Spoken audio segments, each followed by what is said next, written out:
Tolong catat kalimat ini. Di Indonesia itu negara yang sangat unik. Anda tidak akan pernah dapatkan konsep ini di negara manapun.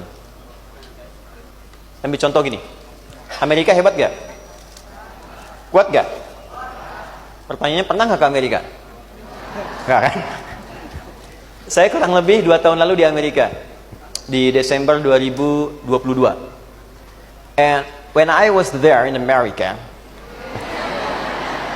I visited DC, Washington DC, and visited National Mall, you see. Jadi kita pernah kunjungi Amerika. Saya datang ke DC, Washington DC. Saya ngajar di Boston sebentar, ke New York, terus ke DC. Di DC ini ada satu hal yang sangat unik. Ada namanya National Mall. Semua miniatur kehidupan dan sejarah Amerika serta penjaga negara Amerika itu bisa diakses oleh semua kalangan, ada di situ. Jadi petanya itu kurang lebih gini. Di sini ada Capitol, DPR-nya. Di sini ada White House, POTUS di sini. Ya, Presiden Amerika. Di sini ada Tugu, teman-teman. Tugunya kecil gini. Di sini diikuti oleh bendera-bendera federal di seluruh wilayah Amerika. Ini lapangan luas. Harapannya begini, kalau di sini anggota parlemennya punya perbedaan pendapat dan menarik ke kepentingan masing-masing, ketika keluar dari sini melihat lagi Tugu Persatuan ini. Semua keputusan di Dewan harus sesuai dengan nafas dan kepentingan semua wilayah federal di Amerika. Jika POTUS, Presiden Amerika, punya kepentingan sendiri, keluar dari White House, dia melihat ini lagi, dia merasa kepentingannya harus sesuai dengan kepentingan Amerika.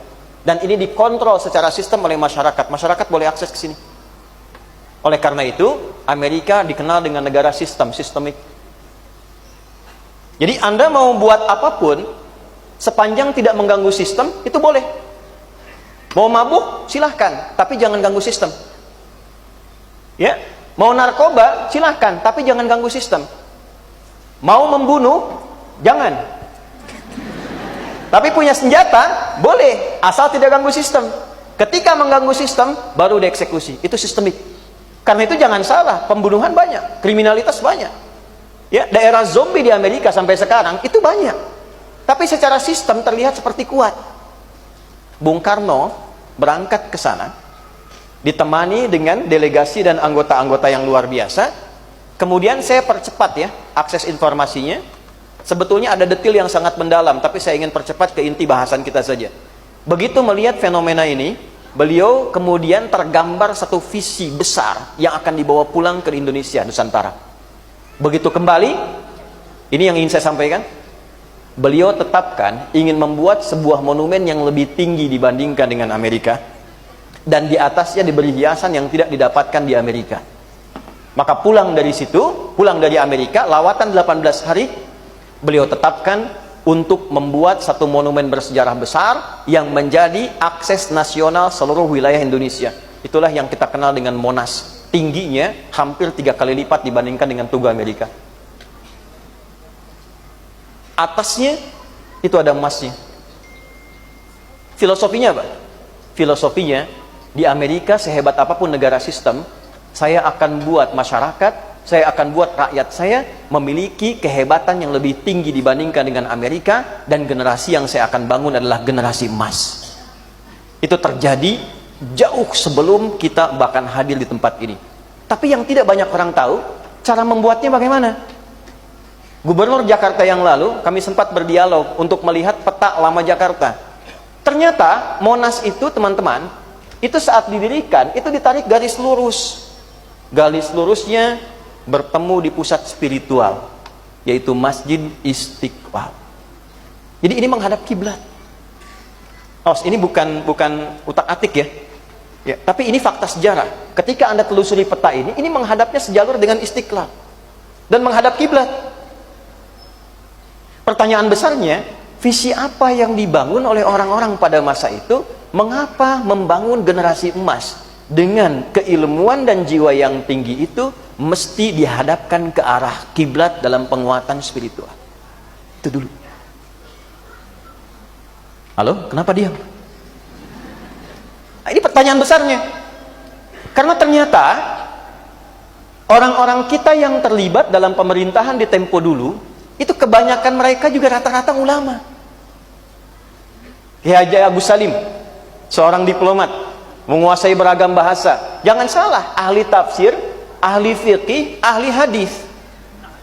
Resimen di militer, dari mulai Jawa sampai dengan Sumatera, sampai ke Aceh, sampai ke Papua, kalau kita teruskan, itu rata-rata banyak ulama terlibat di dalamnya.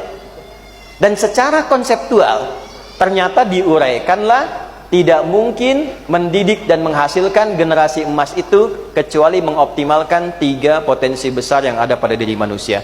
Di titik inilah menjadi bahasan penting bagi Bapak Ibu, para dosen dan sivitas akademika di UNP, kalau ingin mencetak mahasiswa yang unggul, yang emas, yang hebat, maka pastikan 3 hal ini, Bu, Pak.